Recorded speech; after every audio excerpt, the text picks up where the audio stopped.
ಇವತ್ತಿನ ನ್ಯೂಸ್ ಬ್ಲಾಸ್ಟ್ನ ಮೊದಲ ಸುದ್ದಿ ರಾಜ್ಯ ಕಾಂಗ್ರೆಸ್ನಲ್ಲಿ ಕುರ್ಚಿ ಕದನ ನಡೀತಾ ಇತ್ತು. ಈಗ ಕದನ ವಿರಾಮ ಘೋಷಣೆಯಾಗಿದೆ. ಅಬ್ಬರಿಸಿ ಬೊಬ್ಬಿರಿದವರು ಈಗ ಕಂಪ್ಲೀಟ್ ಆಗಿ ಸೈಲೆಂಟ್ ಆಗಿದ್ದಾರೆ. ರಾಜ್ಯ ಕಾಂಗ್ರೆಸ್ನಲ್ಲಿ ಕುರ್ಚಿ ಯುದ್ಧಕ್ಕೆ ಕದನ ವಿರಾಮ ಘೋಷಣೆಯಾಗಿದೆ. ಅಬ್ಬರಿಸಿ ಬೊಬ್ಬಿರಿದವರು ಈಗ ಕಂಪ್ಲೀಟ್ ಸೈಲೆಂಟ್ ಆಗಿದ್ದಾರೆ. ಬಂಡೆಗೆ ಡೈನಮೈಟ್ ಇಡ್ಲಿಕ್ಕೆ ಹೋದವರು ಗಪ್ ಚುಪ್ ಆಗಿದ್ದಾರೆ. ಡಿಕೆಶಿ ವಿರುದ್ಧ ಗುಡುಗಿದವರು ಈಗ ಸೈಲೆಂಟ್ ಆಗಿರೋದು ಯಾಕೆ? ಕಾದು ನೋಡುವ ತಂತ್ರಕ್ಕೆ ಮೊರೆ ಹೋಗಿದ್ದಾರಾ ಎಸ್ಸಿ ಎಸ್ಟಿ ಸಚಿವರು?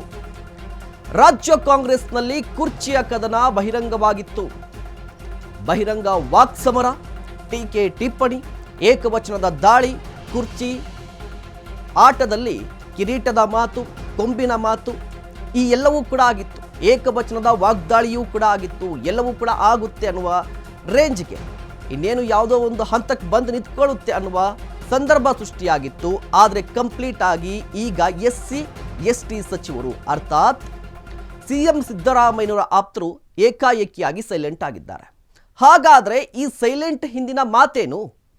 ಮೌನವಾಗಿದ್ದಾರಲ್ವ ಈ ಸಚಿವರು, ಇವರ ಮಾತೇನು? ಸೈಲೆಂಟ್ ಆಗಿರುವ ಕಾರಣಕ್ಕೇನು? ಯಾವ ಕಾರಣಕ್ಕಾಗಿ ಸೈಲೆಂಟ್ ಆಗಿದ್ದಾರೆ ಅನ್ನುವುದು ಈಗ ಸದ್ಯಕ್ಕೆ ಕುತೂಹಲ ಇರುವಂಥದ್ದು.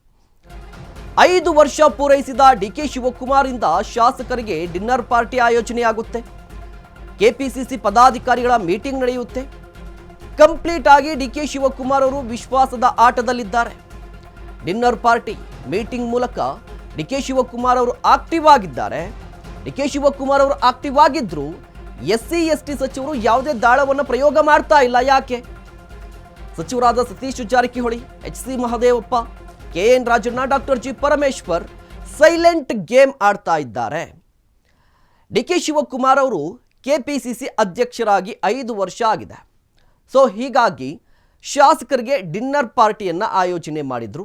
ಆ ಮೂಲಕ ಶಾಸಕರ ವಿಶ್ವಾಸಕ್ಕೆ ಮುಂದಾಗಿದ್ದಾರೆ. ಅದೇ ಸಂದರ್ಭದಲ್ಲಿ ಪದಾಧಿಕಾರಿಗಳ ಮೀಟಿಂಗ್ ನಡೆಸಿದ್ರು ಕೆಪಿಸಿಸಿ ಕಚೇರಿಯಲ್ಲಿ. ಪದಾಧಿಕಾರಿಗಳ ಮೀಟಿಂಗಲ್ಲಿ ಎಲ್ಲ ನಾಯಕರು ಭಾಗಿಯಾಗಿದ್ದರು. ಅಂದರೆ ಗ್ರೌಂಡ್ ಲೆವೆಲಲ್ಲಿ ಇರುವಂಥ ನಾಯಕರು ಕೂಡ ಭಾಗಿಯಾಗಿದ್ದರು. ಒಂದು ಕಡೆ ಶಾಸಕರ ವಿಶ್ವಾಸವನ್ನು ಪಡಿತಾ ಇದ್ದಾರೆ, ಮತ್ತೊಂದು ಕಡೆ ಪಕ್ಷದಲ್ಲಿ ತಮ್ಮ ಹೋಲ್ಡನ್ನು ಮತ್ತಷ್ಟು ಸ್ಟ್ರಾಂಗ್ ಮಾಡ್ಕೋತಾ ಇದ್ದಾರೆ. ಇಂತಹ ಸಂದರ್ಭದಲ್ಲೂ ಕೂಡ ಡಿಕೆ ಶಿವಕುಮಾರ್ ವಿರುದ್ಧ ಬಹಿರಂಗವಾಗಿ ತೊಡೆ ತಟ್ಟಿದ್ದಂಥ KN. Rajanna, doctor G. Parameshwar silent ಆಗಿಯೇ ಗೇಮ್ ಪ್ಲಾನ್ ರೂಪಿಸ್ತಾ ಇದ್ದಂಥ ಸತೀಶ್ ಜಾರಕಿಹೊಳಿ ಯಾಕೆ ಸೈಲೆಂಟ್ ಆಗಿದ್ದಾರೆ? ಯಾಕೆ ಅಂತ ಹೇಳಿದ್ರೆ ಎಐಸಿಸಿ ನಾಯಕರ ನಡೆಯ ಆಧಾರದ ಮೇಲೆ ಮುಂದಿನ ಹೆಜ್ಜೆಯನ್ನ ಇಡಬೇಕಂತೆ ಇವರು. ಅಧ್ಯಕ್ಷರ ಬದಲಾವಣೆ, ಪವರ್ ಶೇರಿಂಗ್ ಬಗ್ಗೆ ಈವರೆಗೂ ಕೂಡ ಸ್ಪಷ್ಟನೆಯನ್ನು ಕೊಟ್ಟಿಲ್ಲ ವರಿಷ್ಠರು. ಇದರ ನಡುವೆ ಡಿಕೆ ಶಿವಕುಮಾರ್ ವಿರುದ್ಧ ಕಾಂಗ್ರೆಸ್ ಹೈಕಮಾಂಡ್ಗೂ ಕೂಡ ಮುನಿಸಿದೆ. ಕಾರಣ ಸಾಫ್ಟ್ ಹಿಂದುತ್ವ ಅಂತ ಹೇಳಿ ಈ ಬಗ್ಗೆ ಸುಳಿವು ಸಿಕ್ಕಿದೆ. ಹೀಗಾಗಿ ಸೈಲೆಂಟ್ ಆಗಿದ್ದಾರೆ ಸಚಿವರು. ಎಐಸಿಸಿ ನಾಯಕರ ನಡೆ ಏನಾಗಿರುತ್ತೆ ಅನ್ನೋದರ ಮೇಲೆ ಈ 4 ಜನರ ಮುಂದಿನ ಹೆಜ್ಜೆ ಇರುತ್ತೆ. ಯಾಕೆ ಅಂದರೆ ಅಧ್ಯಕ್ಷರ ಬದಲಾವಣೆ, ಪವರ್ ಶೇರಿಂಗ್ ಬಗ್ಗೆ ಹೈಕಮಾಂಡ್ ನಾಯಕರು ಯಾವುದೇ ಸ್ಪಷ್ಟೀಕರಣ ಕೊಟ್ಟಿಲ್ಲ.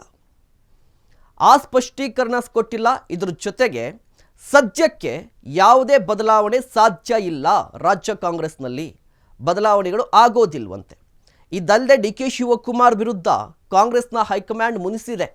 ಯಾಕೆ ಅಂತ ಹೇಳಿದ್ರೆ ಎಐಸಿಸಿ ಅಧ್ಯಕ್ಷರು ಮಲ್ಲಿಕಾರ್ಜುನ ಖರ್ಗೆ ಕುಂಭಮೇಳವನ್ನು ಟೀಕೆ ಮಾಡಿದರೆ ಡಿ ಕೆ ಶಿವಕುಮಾರ್ ಅವರು ಇಡೀ ಫ್ಯಾಮಿಲಿಯನ್ನು ಕರ್ಕೊಂಡು ಹೋಗ್ತಾರೆ ಕುಂಭಮೇಳಕ್ಕೆ.